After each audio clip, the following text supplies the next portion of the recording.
Welcome to the Motherlobe. We're going to talk about this. It's a hub world, and I love me some hub worlds.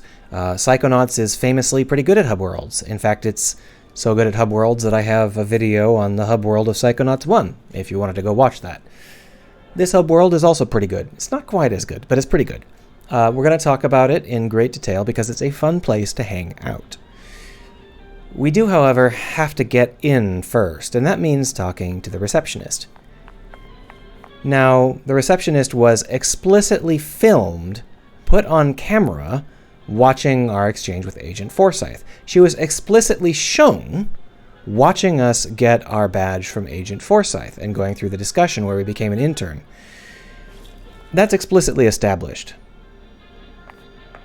Hey, is it okay if I go up into the main headquarters now? I'm sorry, little boy, but there just aren't any school tours today. Let me tell you, that did not help my my feeling of alienation the first time I played. Obviously, it's just a production glitch. They didn't realize what they'd done. They didn't intentionally make her slight us like that. What they're trying to do is introduce this fingerprint system, which is basically keycards, and give us our journal. Add some humor. It's good.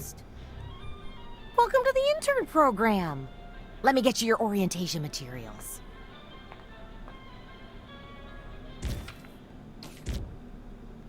Wow, that picture really captures my startled side. Flip through it real quick. Looks like I can choose where to focus my energy and upgrade. Now we can go inside. Let's go. Having an initial cutscene is a great idea. It really helps to tell the player what they should think about a new area. So this will establish the new area as a place that should be interesting and exciting because Raz is interested and excited.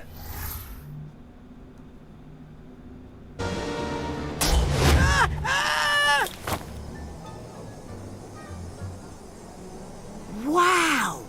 I can't believe I'm really here! Psychonauts headquarters!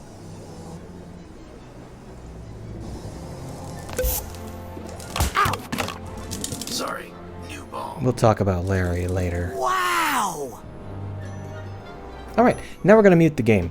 We have to mute the game because the game's idea of hinting at where we should go next is to constantly yell at us. So we're just going to mute it. Turning off my audio on my computer as well. Here we are in the main Motherlobe area, the Vestibule. First, let's talk about the art style. So I am really enjoying the art style of this game. It's obviously inspired by 70s Northwestern kitsch. You might say that the first takeaway here is probably Art Deco. You probably noticed the Art Deco right away. But they didn't go overwhelmingly in the Art Deco direction.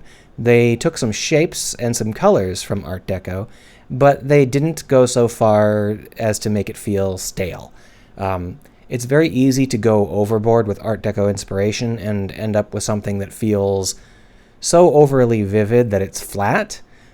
And they've been very careful to understand when they should be using vivid colors and when they should be flattening it, when they should be bringing it down to a gray. They've got plenty of grays in here. They've got this gray marble area here, gray staircases, and these wonderful sound-dampening geodesic-style walls, also 70s kitsch.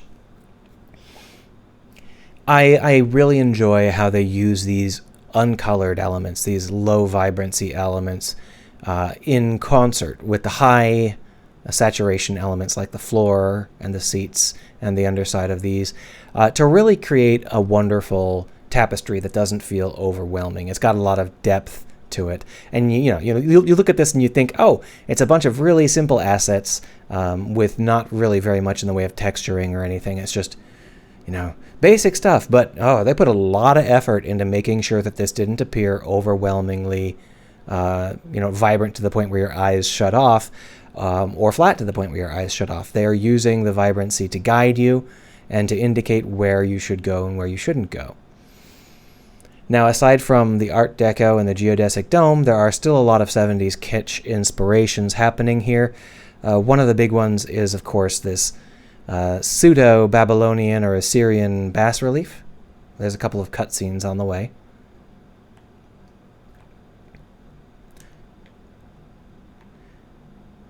So this bas relief shows the 6 founders of our place where we are, the Psychonauts. This is wonderful. There's so much to love about this bas relief.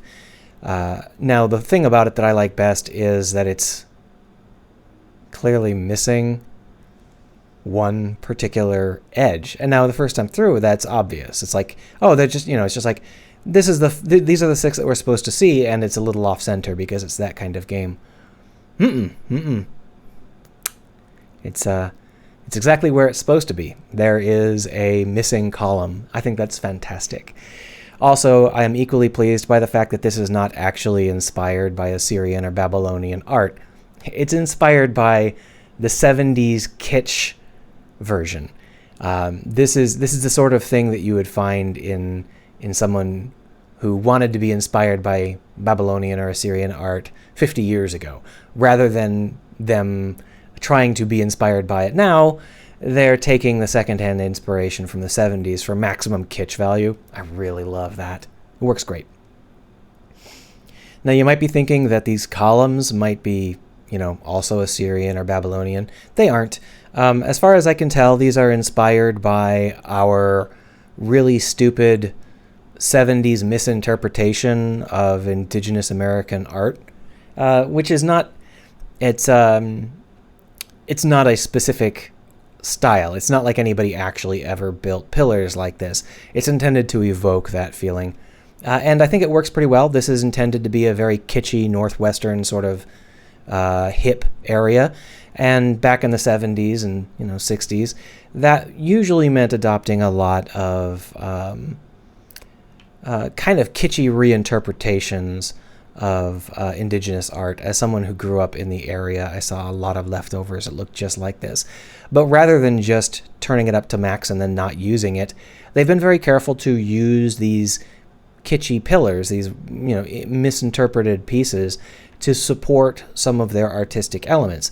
These lip overhangs were extremely popular in the 60s and 70s, and I always thought they looked terrible. But when they're flanked by these wonderful pillars, it feels very natural. I feel like they've got a very coherent visual going on here. And can you imagine how hard that must have been, a coherent visual? Let's see, what do we do if we want a coherent visual? Well, first we're going to need a whole bunch of really vibrant flat crap. Then we're going to need a whole bunch of non-flat, non-vibrant crap. And then we're going to need to steal a misinterpretation of Native American art. It's like, that takes a lot of doing to combine those into a final, product that works this well, and it works absolutely fantastically. We don't get overwhelmed by the vivid colors. They're balanced very well by the low, vibrant colors, and the guidance is spot on. We're on this green area because this green area takes us to all of the locations that we should want to go. Perfect. It works perfectly. So let's talk a little bit about the topology of this world. So obviously running around in here is largely going to be about teaching you the way that the game works. So there are a lot of hinting elements here. There's a lot of floating cards that are there specifically to tell you where you can go. And that includes smaller things, like over here. There's a card here to lure you within range of this vending machine. And now that you're here, the vending machine will talk to you. I've got the sound turned off so you can't hear it. It's talking to you. And similarly, if we go down the hallways, we'll find that there are hintings everywhere. But the one place where the hinting is strongest is over here in the noodle bowl. The noodle bowl is the only room we can enter off of the Motherlobe. The other 3 rooms are closed at the moment. And this room is a playground to teach us how to play the game however we like. It's just a playground for us to learn how the real world works. We've been running around inside of Lobato's brain for so long that it should be something, we need to reacclimatize ourselves to how the real world works, including things like that. And they use hinting to help us do that. Oh, hey, look, there's a card. You can also see, oh, there's a card. Oh, there's lots of stuff up there. Well, let's go take a look. And in doing so, you quickly learn that you can climb on vines and nets, which you not only learn like this, they tell you explicitly via pop-up, and then later they'll tell you explicitly via cutscene. Well, either way, this is a good way to learn it. And you feel great. You feel great running around up here, learning how this base, you can be explored. You can figure out what's up. You can find some stuff that you didn't know existed, including these supply chests, which are one of the biggest letdowns in the game, because they're just full of Psytanium and you've already got 1,000,000. Boom. And a bathroom that we can't use. Come on, let us in. I gotta go. This area also has plenty of people to talk to. As we unlock more powers, we'll be able to do a little bit more here. Like once we unlock the ability to jump into people's heads and stuff, there'll be things in here to see. Similarly, as we unlock more powers, things like guide trails will start to appear in the air, allowing us to reach these places more easily. The only problem with that is that we can actually reach them all immediately. We just have to buy the very first power-up for the rolling ball, and then we'll be able to reach every location in here, which kind of weakens it, because it means that once we do unlock the additional elements, we don't actually unlock any new places to go with them. We can just revisit the old places slightly easier. The topology of this room is very dense. So what that means is these are 4 major plot rooms off to the side of the main hall. So you never have to walk very far. There are some, there's like a horseshoe-shaped setup over here for these halls. I'm not a big fan of horseshoe shapes. You can watch my video on Dragon Quest city design to learn more about that, but these aren't so bad. But these horseshoe-shaped halls are also not where you put the high traffic areas. So if we go down that hall, we'll find some stuff worth exploring at the end of it, but we're not going to be going there a lot. So it makes more sense to have all of the high traffic areas right here on this green road, and then, the stuff that we have to walk a while to reach is the stuff we don't have to reach as much. It's a great way to make sure that we never feel like we're walking far. In addition, they have, probably on purpose, maybe coincidentally, followed my very basic rule about how to add density to your levels.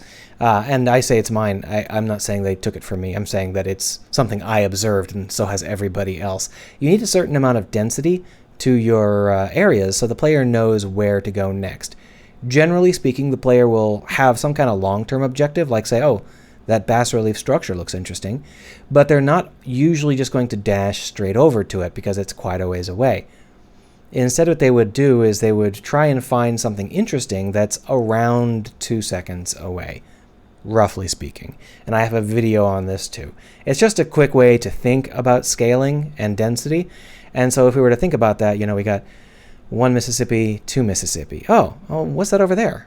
1 Mississippi, 2 Mississippi. Hey, what are you doing, guys?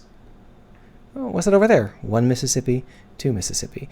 This works especially well with round rooms, but just in general, if you're always around 2 seconds from someplace interesting, then you're always near someplace interesting.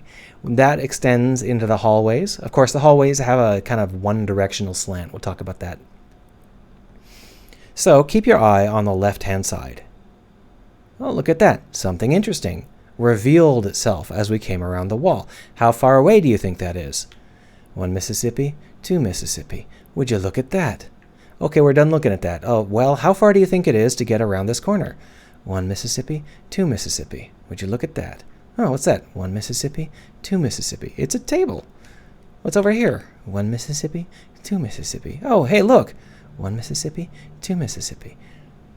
There's nothing particularly insightful about that. I'm just trying to tell you that there's a certain density that you need in your worlds, and this world follows that rule. You're always keeping your eye out for something that is nearby-ish, and this game takes advantage of that, and it'll always put things nearby-ish. And it does this a lot with round rooms. Like, we're in the middle of this room, and so all of these things are nearby-ish.